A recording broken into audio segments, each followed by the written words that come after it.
esse lugar, eu desde muitos anos que eu vejo falar numa história que passou nesse lugar.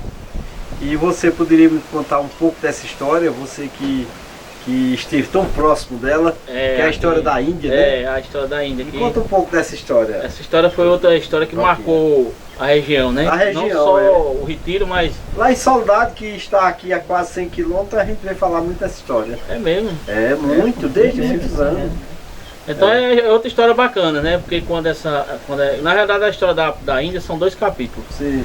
A primeira história dela foi em Pela Lavrada, quando ela foi, a primeira vez que ela foi capturada na Serra das Flechas. 1974. Isso. E trazida até a cidade de Pela Lavrada, na época o prefeito era seu Manuel Júlio. Manuel Júlio, né? Sim. E seu Manuel Júlio passou, até eu conversando com o filho dele, seu Rigoberto. E ele disse que eles passaram ela passou em torno de uns 6 meses lá. Aí foi quando ela veio embora, fugiu.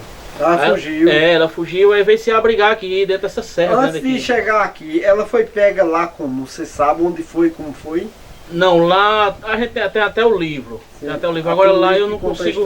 Porque lá foi o seguinte, alguns produtores da região da Serra das Flechas perceberam que estava tendo algumas pessoas furtando produção. Milho, aqui acolá um jerimum, uma melancia. Aí perceberam que tem algumas marcas lá no lugar. O pessoal de Pela Lavrada conta bem essa história. Que tem alguns vestígios de que algumas pessoas estavam fazendo isso lá. A informação que se tem sobre a Índia, que apareceu lá, a suposta Índia, em 1974, é que ela estava num grupo. Desse grupo, que teve alguns avistamentos e tal, é que algumas pessoas foram até lá, para Tucaiá, para ver o que estava acontecendo, se depararam com essa mulher, que trajava roupas feitas de caruá, que é uma planta da região, né? E essa mulher, ela foi capturada. Ela foi encontrada lá, tem a Pedra da Índia, ela foi encontrada em cima da Serra das Flechas, em 1974. Ela não falava o idioma português, ela já era uma senhora um pouco na idade avançada, e outros que estavam com ela fugiram nesse momento. Aí o que acontece? Depois que ela foi capturada, ela foi levada para a cidade de Pela Lavrada. O prefeito da época era o seu Manuel Júlio, que faleceu recentemente, muito conhecido. Passada, foi. E ela virou uma atração, não só da cidade de Pela Lavrada, mas da região inteira. Tinha gente que vinha de outros lugares para ver. Na minha cidade se fala muito desse. O que pode ser? Existe uma pesquisa historiográfica que o menino de Pela Lavrada estão fazendo, o Ian Cordeiro, é historiador, no sentido dela ser, quem sabe, o pessoal chamava antigamente de caboclo brabo. Pego a casco de cavalo, a dente de cachorro, o pessoal tem essas histórias, né? O caboclo brabo era uma raça de índio diferente? Provavelmente eram os últimos índios tapuia, que se fala que é o índio interiorizado do Nordeste, né? Que pegava do sul do Ceará, passava Rio Grande do Norte, Paraíba, e todo esse interior era ocupado pelos índios tapuia, que era como os índios do litoral chamavam os índios do interior. O Tupi-Guarani que morava na região, os Potiguaras, os Tabajaras, chamavam os índios do interior do estado de Tapuia, que seria um índio selvagem para eles. Sim. Aí os Tapuia, provavelmente, se ela de fato é dessa linhagem, ela era dos últimos registros Tapuia que a gente teve no interior. Pelo menos é o que o Silvio fala, é a outra, né? Exatamente. Aí aconteceu, ela foi capturada, passou um tempo com o seu Manuel Júlio, né? Aí a partir daqui Joaquim sabe. Aí fugiu para cá, você... Fugiu para aqui, para dentro da serra, chamada Mufumbo, aqui.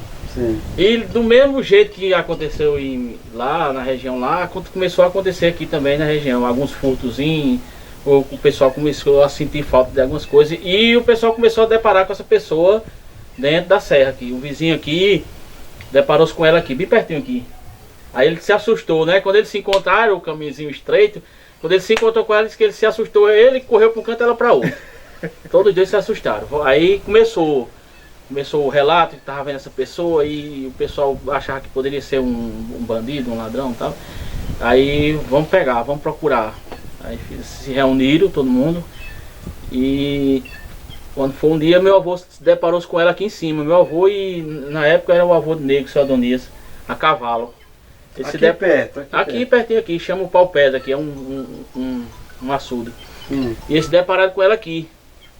E meu avô, ela correu na frente, meu avô correu atrás dela. No cavalo. Aí ela se abrigou dentro da toca dela lá, tem a loca dela lá, os trocinhos lá, ainda ficou lá. Aí meu avô entrou e pegou ela, tirou e trouxe pra cá e pronto, aí estourou a história da Aparecida. Aí ela se acostumou com o pessoal aqui? Aí aqui ela se acostumou porque Não sei o porquê. Então ela morou nessa casa? Morou aqui nessa casa. Você não conheceu, não? Não conheci não. Quando ela faleceu, eu tava com 3 meses de nascer. Sim. Aí se acostumou ao convívio com o branco, com a pessoa. Isso, se acostumou. Civilizada. Ela tinha o quarto onde ela dormia aqui. Aí as primeiras noites disse que meu avô botou um negócio lá, porque se ela quisesse sair, eu acordava, né? Batia, uma lata, negócio, né? Sim. Aí, mas ela se acostumou. Ela se acostumou com o pessoal aqui, mas ela manteve a rotina dela normal. Só que ela passou, eu acredito que ela tenha se acostumado mais também, porque ela, quando ela foi pega, ela teve muita espinhada. Furou os pés, né? Aí passou muito tempo sem andar. Sim, tiraram os espinhos. Acho que ela passou muito tempo sem andar. E talvez através disso ela se adaptou, né? Eu sei que mas ela mantinha a rotina dela. Ia no Saía mato? no mato, caçava. Sim. A comida dela, minha avó fazia, ela botava água dentro, lavava e comia. Não Era? tinha o costume de comer o sal. Que nunca aprendeu português. E nunca aprendeu português. Nunca aprendeu? Não falava. Não falava. Não falava? Tinha uma pessoa que tinha contato com ela, né, Joaquim? Parece que tem um padre que chegou a conversar com ela. de Carnaúba. De Carnaúba do Janta.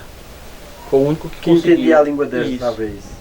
E, inclusive, ela tinha alguns termos que ela chamava o pessoal de casa aqui, né? Tinha uns apelidos. Minha tia era a Pietê. Quem sabe bem contar mesmo a história dos apelidos é mãe. Era da linguagem dela. Era. Tem uns apelidos. Eu sei que parece que ela chamava a minha tia a Pietê. É onde eu sei. Aí tinha os outros apelidos. Ô Joquinha, ela chegou a relatar a alguém, ao padre, ou através de gesto, falar da origem dela, de outros companheiros, da família dela? Chegou a falar? Falava. Ela dizia que eram 3. 3. Ela falava que era em 3, né? Disse que tinha um pequeno, né? Ela falava que era em 3. E nunca encontraram os outros? Nunca encontrou. Nunca encontraram. Ninguém sabe se mataram. O destino foi ignorado completamente desses outros que provavelmente estariam no grupo com ela. Ou eles debandaram, ou ninguém sabe, né? Ninguém sabe a real história, o que aconteceu. Não sabe onde esse povo nasceu, se foi aqui mesmo dentro dessa serra. Ninguém sabe. Ninguém sabe. Se foi de a travessia, que veio de outro canto, ninguém sabe. Então ela chegou a passar quantos anos aqui? Ela chegou aqui em 75, faleceu em 81. Quase Em 6 anos. Uma faixa de 6 anos. Ainda era um pouco jovem ou já era idosa, será? Ela, nessa foto aqui, seu Elias, ela é mais ou menos Um rapaz, mais ou menos logo quando ela foi trazida pra cá, né? Que ela gostava dos endornos, né? Então, sim. Não, e o engraçado ali, ela usava um pano na colar, essas coisas. Ela se você gostava. olha, é uma pessoa, é como se fosse uma pessoa, ela é uma pessoa negra, né? Parece. Inclusive, existe até alguma linha de pesquisa em relação a ela, que ela possivelmente também poderia ter sido quilombola. Pode ter sido. Mas, descendente de quilombo. Os traços, né? Sim. Porque ela tem alguns traços. Tem uns traços, ela tem uns traços. Aí você tem outra foto aí, inclusive você tem a certidão.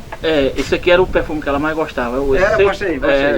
Ela gostava, ela era bem vaidosa. Bem vaidosa, né? Bem vaidosa. Mas esse perfume ela passou a usar depois que estava chegou aqui. Sim.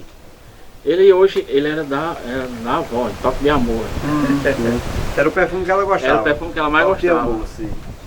Ele secou aqui dentro mesmo, foi secando. Ainda tem um cheiro. Tem. A certidão de óbito. De óbito, não é de nascimento. Até porque ninguém sabe quando ela nasceu. Ninguém sabe a origem sabe. dela.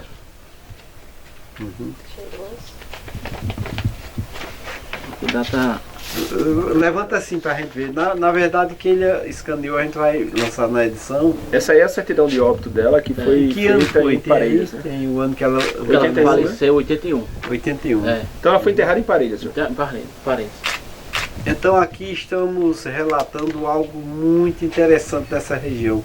Um fato histórico famoso, porque faz muitos anos que eu vejo falar nisso, dessa Índia.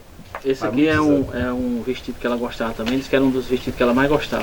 Esse aí era um vestido dela. Era um dos vestidos que ela mais gostava, Sim. era esse aqui. Ela era bem vaidosa, disse que ela era bem vaidosa mesmo. Vestido bonito, todo colorido. Era dela. Era dela. O nome dela era como? O pessoal apelidou ela de Aparecida, né? Porque ela apareceu, né? Porque ela apareceu, Ninguém sabia a origem Ninguém sabia a origem mesmo. Sim. Aí ficou. Muito bom. Tem duas fotos. mais a certidão de óbito, o vestido e esse perfume. Por aqui você já entende que era uma senhora idosa, de pele um tom mais escuro. Ela poderia ser cabocla, de origem de fato de índios tapuias, mas também poderia ser quilombola, de origem africana, negra, né? Ela não falava o português, ela tinha hábitos próprios, ela falava um idioma nativo dela que ninguém compreendia, né? Inclusive chamava algumas pessoas com esses nomes. Ela usava adornos, claro que foi colocada roupa nela aqui, mas ela usava roupa feita de caruá, que é uma planta nativa que o pessoal fazia roupa antigamente. Né? Isso aconteceu em 1974. Possivelmente, esse é um dos últimos relatos no Brasil do famoso caboclo brabo, como se dizia. O pessoal chama muito antigamente. Nossos avós, bisavós, tinham as histórias de não, foi pego a caça de cavalo, a dente de cachorro. Aí é a história típica desses nordestina, típica do interior do Nordeste. Isso aqui a gente está comprovado com documento, com imagens, com relatos de pessoas que tiveram contato. Ela viveu nessa casa. Viveu nessa casa. Ô Joquinha, é Joquinha, né? Joquinha. Ela costumava tomar banho, ter aquele cuidado com a higiene pessoal, será? Seu Elias, ela não era muito assim não, ela não tinha, ou nunca não tinha o hábito, né? Ela veio passar a ter esse hábito aqui. Ela passou a ter esse hábito aqui, né? Agora assim, informar direitinho o senhor se ela costumava mesmo, não sei dizer ao senhor não. Mas aqui ela passou a ter. Aqui ela passou a ter mais algumas vaidades, né? Usar perfume. Isso. Ela tinha roupa bonita. Ela passou, veio Jornal do Rio de Janeiro. Chegou a vir aqui. Foi. Ô Joquinha, malfado. E o contato dela com o seu Gesso? Ela, desde o dia que meu avô pegou ela, aí ela intrigou-se dele. Foi. Não queria negócio com ele. Não, quando ele chegava, meu avô trabalhava, quando ele chegava, quem entrava pelaquela porta, ela saía por aqui. Passava o dia. Foi intrigada dele. O período que meu avô estava dentro de casa, ela passava fora. Quando meu avô saía, ela retornava. A pensar assim. Eu acho que ela imaginou, foi ele que tirou minha liberdade, né? Porque aqui, isso ali, a gente já conheceu lá, né? A toca onde ela morava lá. Já conheci esse tá? Já tive lá. A toca onde ela morava lá. Aí tem, na realidade são duas.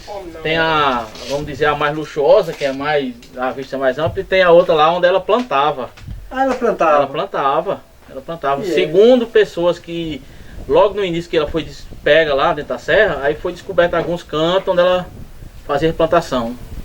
Ela cercava lá os cantinhos para plantar. Rapaz. A toca que vocês falam é uma espécie de caverna, né? É um abrigo sob rocha, é um local, uma toca de pedra, né? Uma loca de pedra, como a gente chama na região, onde ela transformou como se fosse uma moradia dela. Ela fez a cerca de pedra na frente, levantou a cerca de pedra. Inclusive, para evitar o vento, né? Existem alguns outros locais, inclusive na Serra das Porteiras em Nova Palmeira, há relatos que passaram também pessoas nômades lá, que inclusive lá também tinha uma cercazinha de pedra numa loca. Eu vi. E há relatos também que esse mesmo grupo que teve em Vila Lavrada, que era o grupo dela, também passou por lá, na Serra das Porteiras em Nova Palmeira. Inclusive o avô de Márcio se encontrou com um caboclo brabo naquela região, seu Kidu. Encontrou com ele, se deram de frente um com o outro, um foi para um lado para o outro. Sem ninguém sabia da história de um nem de outro. E foi? Na mesma época. Nos anos 70 também. Então certamente tinha algum remanescente por aqui, provavelmente. Né? Ou se eles estavam de passagem, ou se eles viviam de fato nas serras. Porque aqui tem muita serra, né? Essa serra aqui vai interligar ali com a Serra dos Quinta, aquilo ali, tudo por aqui afora, né? Então, Joquinha, mais uma vez, muito obrigado por contar uma história tão relevante, uma história única na região, que já vai longe essa história. Essa história foi destaque a nível nacional. Na minha cidade se fala muito disso. Tinha isso como um lugar muito longe, que eu nunca ia conseguir chegar lá, e hoje aqui estou, você me contando essa história. Então, é uma grata satisfação poder fazer com que a história fique registrada, né, aqui no nosso canal no YouTube, para a posteridade. Quem não conheceu ou quem já ouviu falar vai poder conhecer com mais profundidade. Agora você relatando e mostrando alguns objetos que pertenciam a ela, inclusive a casa que ela morou, né? Então, muito obrigado. Gratificante demais pra gente, né? É a história que roda no mundo, aí, roda no Brasil. E justamente tá aqui no seu lugar. É bom demais, né? Então, muito obrigado.